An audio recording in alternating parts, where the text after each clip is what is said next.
recently reviewed the Cuneflow AI Notebook over on my other channel, The Spark. Now, I'm not going to review it all over again here because, well, that's not what this channel is for, but I will leave a link in the description if you want to watch that after this video. I mention it because doing that review made me think a little bit more deeply about something all of us are seeing more of: the growing use of AI in e-ink products. For a lot of us, these devices are supposed to be places of quiet reading, writing and thinking. So what happens when AI starts moving into that space? How much AI do we actually want in our quiet tech? Hey everyone, Mark here. Thanks for tapping play and welcome back to the Weekly Spark, where each week I chat about something meaningful from the world of Kindle, iPad, e-ink and related tech. And this week I want to talk about AI entering the e-ink space. Not another dramatic conversation about whether AI is good or evil, whether we're heading for a benevolent overlord or a Skynet future. No, I want to talk about what happens when AI starts moving into the reading and writing devices many of us use precisely because they give us a break from distraction, notifications and digital noise. Now, before I go any further, I should probably briefly explain what the Cuneflow AI Notebook is, just so you know where I'm coming from. It's not just an e-ink notebook. Its main idea is that it can act as an AI meeting companion. It can record what's been said, produce a real-time transcript and use AI to help create summaries, identify decisions, risks, action points, disagreements and even useful questions whilst the meeting is still happening. And that last part is the bit that changes the conversation. We're not only talking about AI summarizing something after the fact, we're talking about AI being present during the process.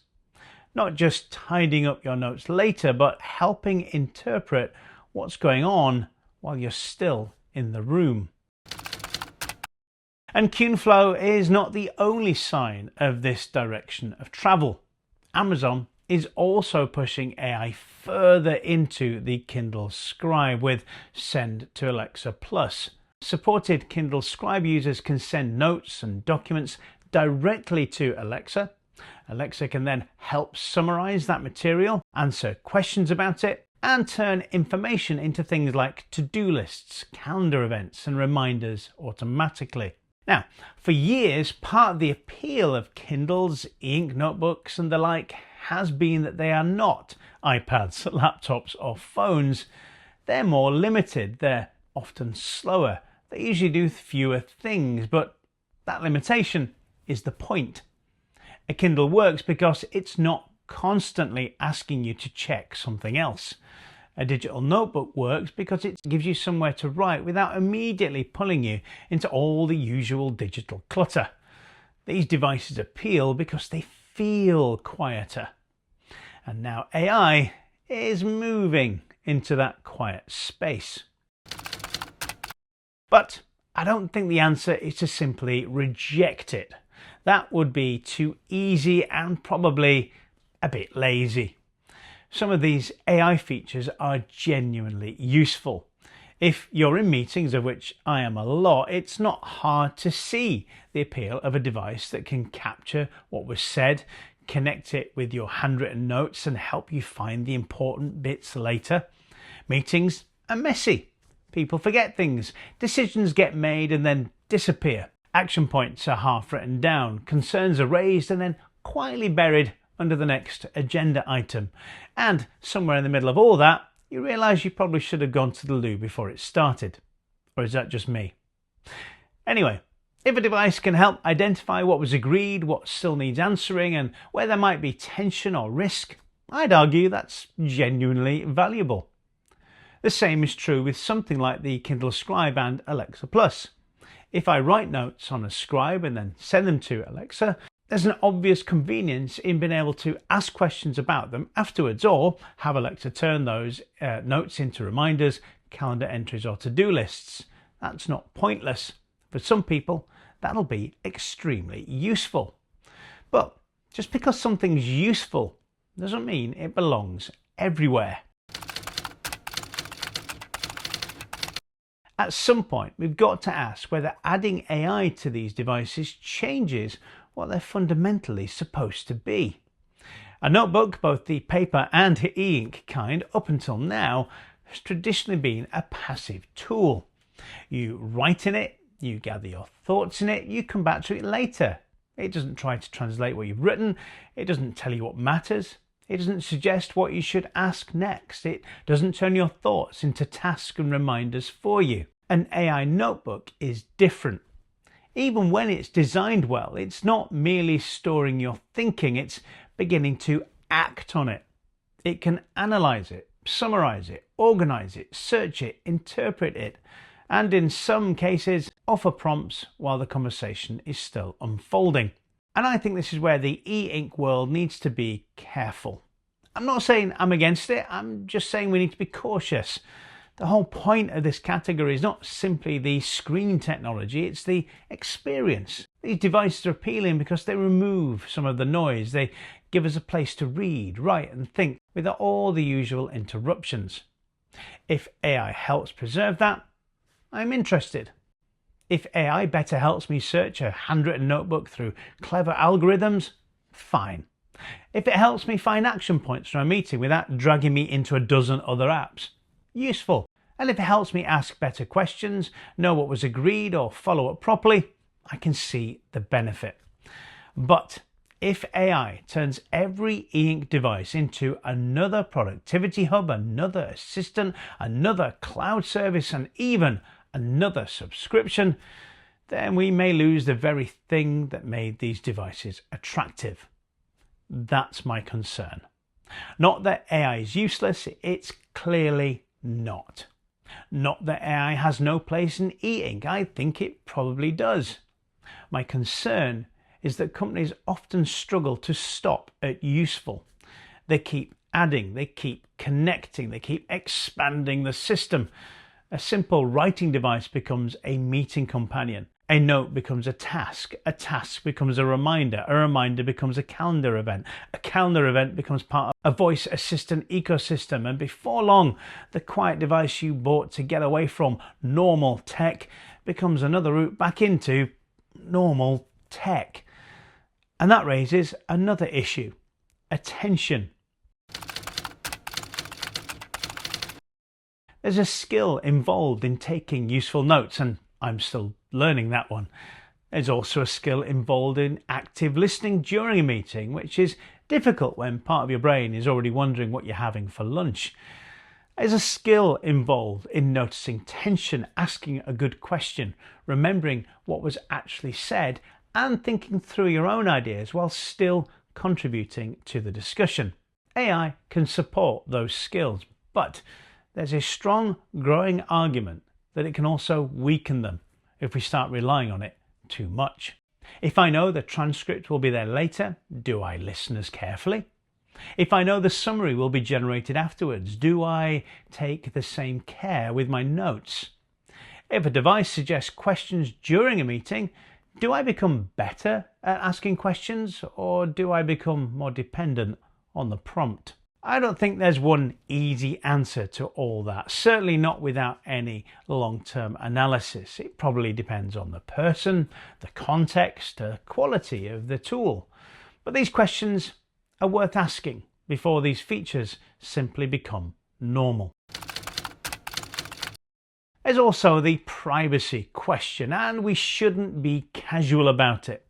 If a notebook is recording a meeting, transcribing what people say, and using AI to analyze the conversation, then everyone in that room needs to understand what's happening.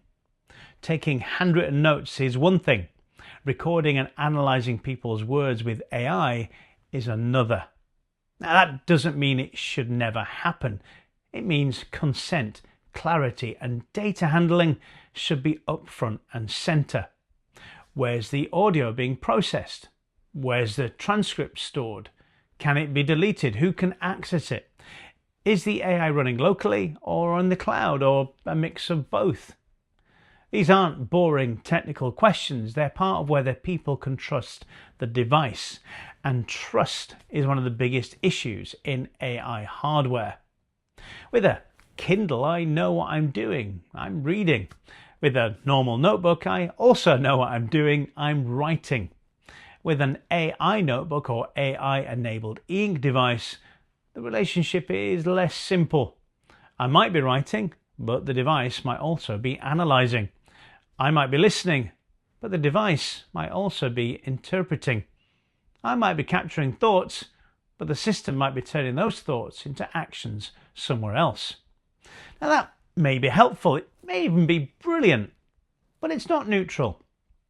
The best version of AI in e-ink would respect the nature of these devices. It would stay optional. It would be clear about what it's doing. It would help when asked and disappear when not needed. It would improve reading, writing and thinking without turning every e-reader and digital paper tablet into another productivity system demanding our attention. The worst version would be AI added because every product now apparently needs AI. And that's when you end up with features that nobody asked for, subscriptions nobody wanted, and devices that slowly lose their original purpose. So, when I consider something like the Cuneflow AI Notebook, I can see why it exists. A real-time AI meeting companion is genuinely useful, and my review endorsed that. When I look at the Kindle Scribe working with Alexa Plus, I can also see the appeal. Notes becoming reminders, lists and calendar events is convenient. But both examples point towards the same bigger question. Do we want our devices to become intelligent? And if we do, how intelligent do we want them to be? Because there is a difference between a device helping me find something I wrote and a device deciding what in my writing is important. I think we should approach all this with cautious acceptance. Yes, AI can belong in this space, but it should be restrained. It should serve the reading, writing and thinking experience, not take it over. It should make quiet tech more useful without making it less quiet. And that might be harder than it sounds because the tech industry is not naturally good at restraint. It's very good at addition, more features, more integration, more automation, more reasons to stay inside the ecosystem. But e-ink has always been valuable partly because it resists that. It gives us something slower, something simpler, something that doesn't behave like every other screen in our lives. So if AI is going to enter this space, I think it needs to behave differently. Companies can't just bring the habits of phones, tablets and smart speakers into e-ink and call it progress. They need to remember why people buy these devices in the first place. Sometimes we don't want more features. Sometimes we don't want our notes to become tasks. Sometimes we just want to read a book. And sometimes we want a notebook to remain a notebook. How much AI do you want in e-ink notebooks and other related tech? Do features like real-time meeting insights, note summaries and Alexa integration sound genuinely useful to you? Or do they start to undermine the very reason that these devices appeal in the first place? Let me know in the comments. I suspect most of us are probably somewhere in the middle. We can see the benefits, we just don't want these devices to lose the calm that persuaded us to part with our money. All right, an important announcement before I go. A genuine thank you to everyone who's subscribed to the Weekly Spark. We've now hit the first major milestone of 500 subscribers, and we got there well before my original target of August 2026. So thank you. I really do appreciate it. The question now is, can we hit 1,000 by the end of the year? Who knows? That might be optimistic, but then again, 500 happened quicker than I expected. So let's see. If you enjoy these weekly chats and haven't subscribed yet, now is the time. And if you'd like to support the channel a little bit more directly and help me keep making content that hopefully makes you think, occasionally nod along, and maybe every now and again get you mildly annoyed, you can buy me a virtual coffee using the link in the description or by scanning the QR code on screen. I'm Mark from the Weekly Spark, and I'll see you in the next one.